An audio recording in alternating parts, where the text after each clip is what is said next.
Hello guys and welcome back. It is Siberian Bane and today we are going to actually be testing out the Walk OVR, or at least I hope so, because I have had an immense amount of problems with this, but I'll get to that at the end of the video, so stick around. So to start off, you'll probably notice, maybe, I don't know, I'm wearing a dark shirt, but I have the Walk OVR attached currently to my stomach. I have it attached to my legs, and behind me on my screen is going to be the actual system that monitors the Walk OVR running, which is the Walk OVR portal. So let's get started, I guess. So we can start it by turning it on, hitting the power. You'll see that it lights up. I have to wait for a second. Once it starts blinking, I know that it has calibrated.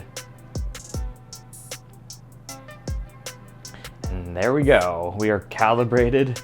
And you would think we were ready to go, but we're not just yet. So next up, and we're just gonna switch over real quick to what's going on the monitor. We're hopefully going to be able to just click on disconnected up here, and it is going to work. I'm going to stand still. Fantastic. This is actually the fastest that it's worked. But again, we'll get into that later. So for anybody that didn't watch the unboxing video for the Walk OVR, the main goal of this device is that I am able to get into VR, and this will let me walk in place, and it's supposed to translate it then to real movement inside of the game. I've gotten to test this once, and I'm hoping that this test will also work and we'll actually be able to see it in action. So let's get started. So now that we're all set up, we're going to go into Skyrim, because that is one of the supported games. Now, supposedly, I am going to be able to walk in place, and I should walk forward. Yep, okay, well, here, wait. To some degree, okay. Let's see. Alright, there's a little bit, it almost appears like I'm moving to the left. Well, I have my fists. Okay, wait. Oh god, they're gonna come. Here, wait. Okay, here, wait. Did I just drop the axe? That's bad. Oh god.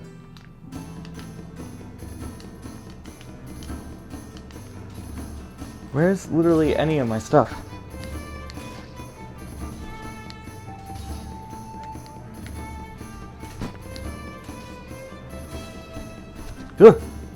Alright, I think my walk speed is maybe a bit much. Now if I step back, I should go backwards, which is kind of cool. If I step forwards, again, it's supposed to do one walk, but I think it's doing two right now. I'm going to try something real quick. We're going to adjust it. In-game walk speed. Let's turn that down, like, a lot. Okay, cool. So, let's talk about this real quick. This is actually working a lot better than the last time I used it, which is awesome. The walking back still has a bit of an issue. I do like that I don't really have to move a lot to get it to walk. But I am noticing that for some reason it's walking me that direction instead of straight, which is not great, obviously, because I'm also recording my mouse apparently on that screen. So, I mean, overall, and also, you're supposed to be able to, what is it? I think lean left and lean right. Yeah, you kind of have to do this weird thing with your knees, but that lets you strafe, which is actually working rather nicely. So it definitely is something that takes a second to get used to. Again, I really just, the left drag isn't the worst, but it's more than I think it should be, if that makes sense. Like, I'm moving like abysmally slow, but that's okay. Like, it's kind of doing. Oh, I moved very close to my camera.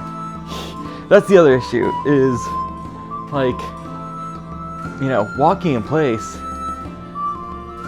is all fine and dandy, but you kind of, it's hard to keep yourself from just straight up walking.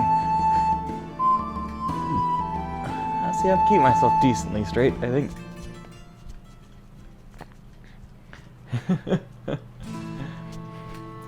So yeah, this is actually working better than it was the other day. I kind of feel like I'm walking through quicksand, but again, I turned down the sensitivity, so that kind of makes sense. I am sort of curious though, real quick. I'm going to switch Walk OVR over to keyboard input, which is supposed to make it that it uses WASD whenever it senses steps. So I'll get right back to you once I switch over to that. So now we're going to switch over to keyboard mode. I haven't done this yet, so... Oh, actually, do I?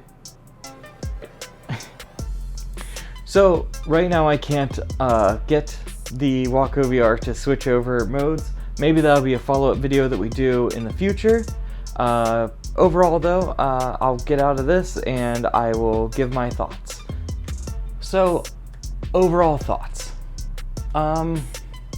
Pros-wise, I think it's a really interesting concept. I do think that it has potential. For instance, I do like actually being able to walk in place, and that, you know, actually being an input device. I think that that's really neat and creative. Other pros, I feel like a lot of simple, cheap solutions for VR motion usually are going after just essentially hitting the W key and how hard should the W key be hit, and that's about it. So I really like that this takes into account your actual positional movement in order to strafe left, strafe right, or to walk backwards. I, of course, think that there needs to be tweaks to that.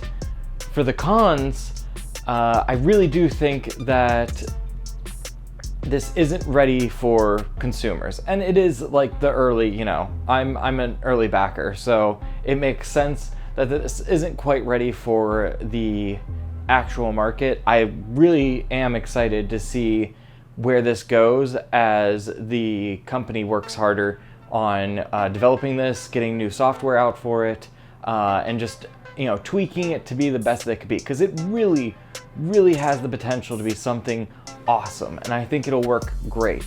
One of the other pros, which I didn't get into, and is going to be another video that I want to do down the line, is that this is supposed to work with every single headset. So logic would say that I can hook this up to my Quest. I might have to sideload something. I don't know if they have a video up yet on their site yet to show how to hook it up to the Quest, but I will check on that. I would love to see how this works for different headsets. Again, for cons, it takes way too long to set this up. In fact, I was hoping to record this video 2 days ago, but have had just an abysmal time trying to get this to actually do what I want it to do. I had issues with it not connecting to my computer. I had issues with it connecting to my computer's Bluetooth, but then not being recognized by my Steam or the Walk OVR application. I had an issue where it would show up on Steam, but Walk OVR had no idea that it was even connected. So there were definitely issues and some bugs and tweaks that really need to be worked out just from a starting perspective, because even as a developer, I'd be hard pressed to want to fuss with this every single time I wanted to do programming for it. So I really look forward to them streamlining how you just get into it, because it should be easy, it should be flawless. You should put on the device, and then you should hit connect, and you should be connected and ready to go. There's like a very particular set of like 6 steps or something like that. There's a large amount of steps you have to go through just to get it to connect. It takes easily 15 to 20 minutes so far for me every time that I wanted to use this. And again, it took days for me to even get it to connect. So that's definitely a negative.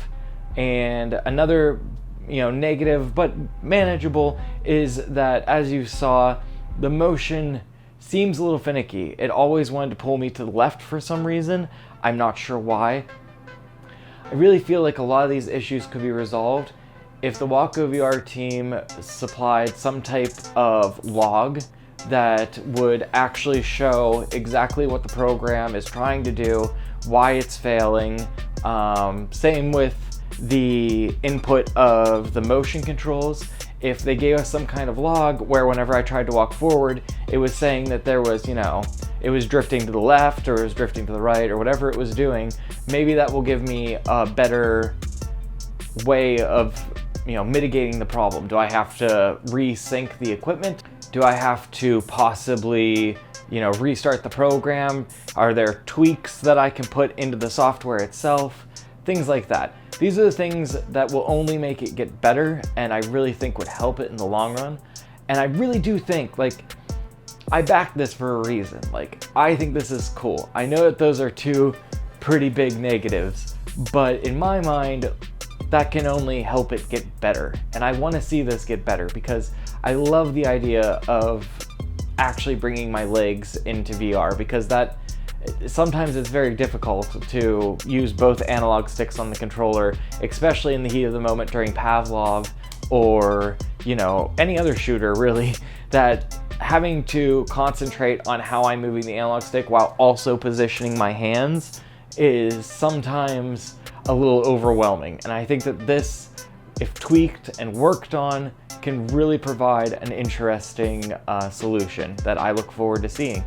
I'm not saying this is the end-all be-all, but I definitely think this is a step in the right direction. Anyway, thank you so much for watching, everyone. Again, I'm Siberian Bane. Please leave a like and subscribe if you did. I really appreciate that you came back to watch part 2. Part 3 will probably be in the making in a while, once I have time to get back onto this.